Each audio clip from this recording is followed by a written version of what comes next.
All right, hi everyone. Welcome to the channel. If you're new here, my name's Kevin.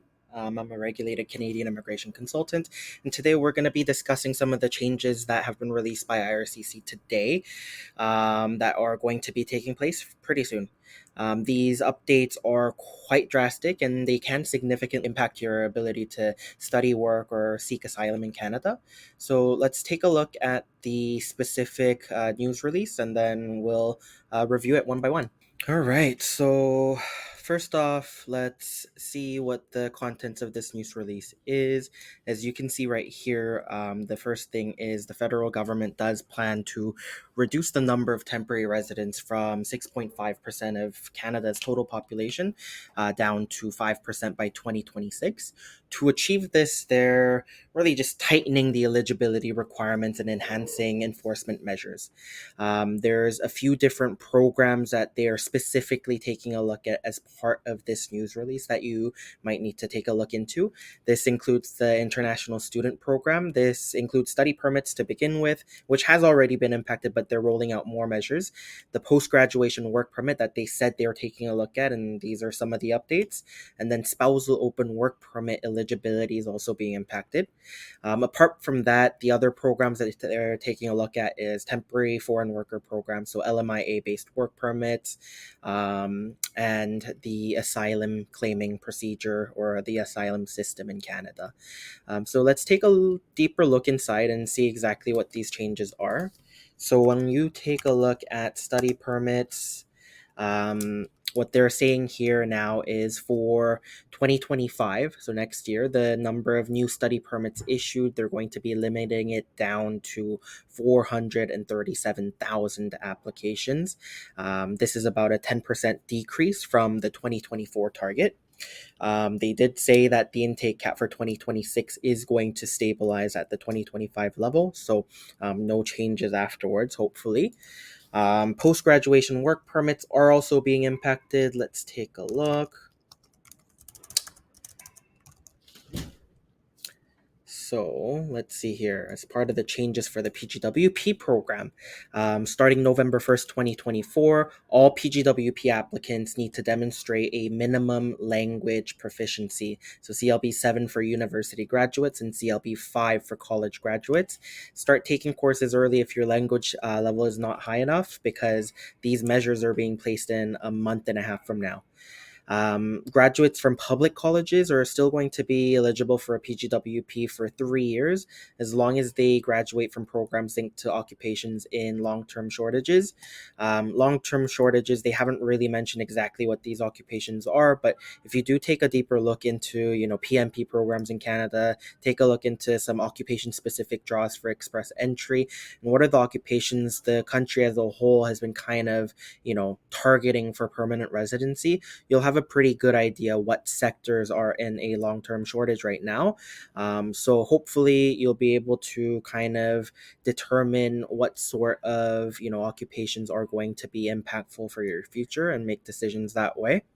Spousal work permit eligibility is also being impacted. So later this year, only spouses of master's degree students in programs of at least 16 months are going to be eligible for work permits. So just keeping that in mind. And for foreign workers, spousal open work permits are going to be limited to people in management, professional occupations, or sectors with labor shortages.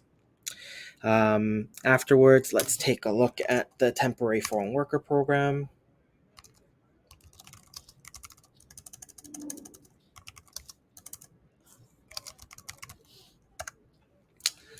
So temporary foreign worker program has been updated as well.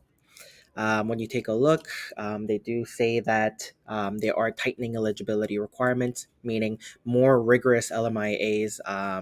There's going to be more inspections probably. They're going to make sure that the applications are looked at in more depth. Reason behind this is all the fraud that's going on with LMIA sales and, companies charging 20 to 100K for LMIAs for you to remain in Canada and obtain permanent residency. It's a bit of a ridiculous situation right now, partly caused by, the situation at hand. People need to do whatever they need to do to remain in Canada, but it's come to a situation where it's not, benefiting anybody in the system right now. Employer compliance, there are going to be stricter enforcement for employers that are misusing the system. So you can expect more employers to be audited just to make sure that they're following the program instructions.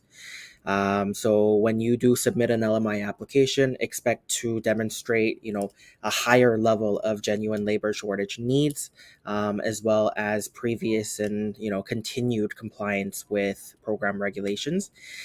The last one that is impacted is going to be asylum claims in Canada. We know that there's a huge growing number of displaced people around the world, and Canada has always been one to help, people that are in need. But there are changes being made so that the system is more manageable. Partial visa requirements for Mexican nationals are being implemented to better manage asylum claims. There's going to be, they're saying that they're, increasing the claims processing, so improving it, making it more efficient. Usually that just means they're rolling out more tools to do this. These tools generally are going to be, I guess, run by artificial intelligence or automations. Not 100% sure yet, but these tools usually help find fraudulent applications. And because most asylum claimants are, definitely coming in as visitors, that program is definitely going to be impacted, with people that may be genuine visitors being refused due to these tools being, used to recommend that you have a high chance of seeking asylum. The program itself has a pretty high refusal rate to begin with, visitor visa applications, and so expect to see some pain there. But if it increases the speed of processing, hopefully that also means that you'll be able to get decisions faster and reapply if you can make your application stronger. All right, so let's break down what this means for all the different groups. Prospective international students. This is going to lead to increased competition, which has already begun with their caps in 2024. But there's going to be fewer study permits, so you need to make sure your application stands out. Make sure you're getting the provincial attestation letters, because without it, you're not coming to Canada. Language proficiency, start preparing for a higher language benchmark now, because beyond that helping you in school to be able to study efficiently, it is now a requirement for post-graduation work permits, and you're going to need it anyways for permanent residency in the future anyways. So start early, make sure you maximize your points as high as possible. The last thing for international students is really making sure that you choose the right program for your study. Back in the day, you could come for any program of your choice, business, marketing, whatever it is, and you'd be able to quite literally expect to be able to obtain permanent residency afterwards.